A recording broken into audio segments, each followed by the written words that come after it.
For today's video mga besi ko, bago ang lahat, magsisimba muna ang aking dakilang ina. At dahil birthday nga ni nanay ngayon, may gusto daw siyang bilhin. Kaya ano pa ang gagawin natin? Tara, samahan na natin siya. At eto na nga kami sa STM, sa merkado, dito sa Bukana.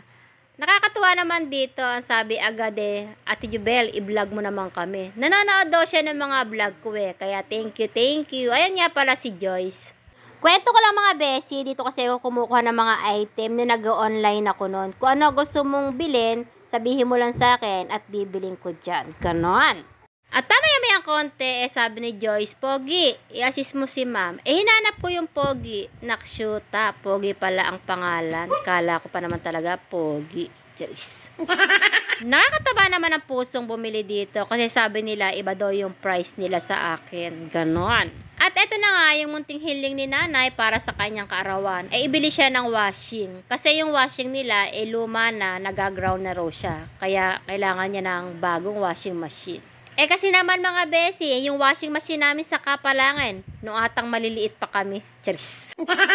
At eto nga, hindi na magkandatuto si ina sa pagpili ng bago niyang washing machine. Abay, ganado na naman maglaba yan. At nung napadaan kami sa gilid na to, nakita namin mga speaker. Kinuwento ni nanay, dito din pala niya binili yung speaker nila sa bahay namin sa Kapalangan. Kaya STM, hindi lang ako ang customer nyo, pati pala yung nanay ko. Kaya eto, in-order na namin yung talagang pakay namin dito at ite-testing na nila. Nung tinesting nila, ba't kaya umiikot? Eto naman si Joyce, takang-taka, ba't kaya umiikot yung washing machine kasi nilipan niya.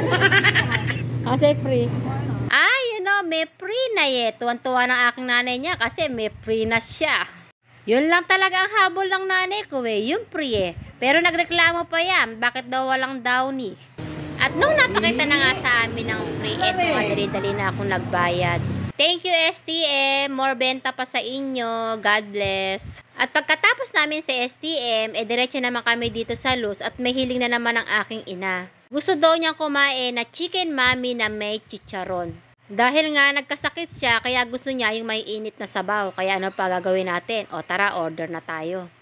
Eto nga, hindi ko na nabidyohan yung pagkain namin kasi nalungkot yung nanay ko kasi ang gusto niya talaga sa mami yung may chicharon.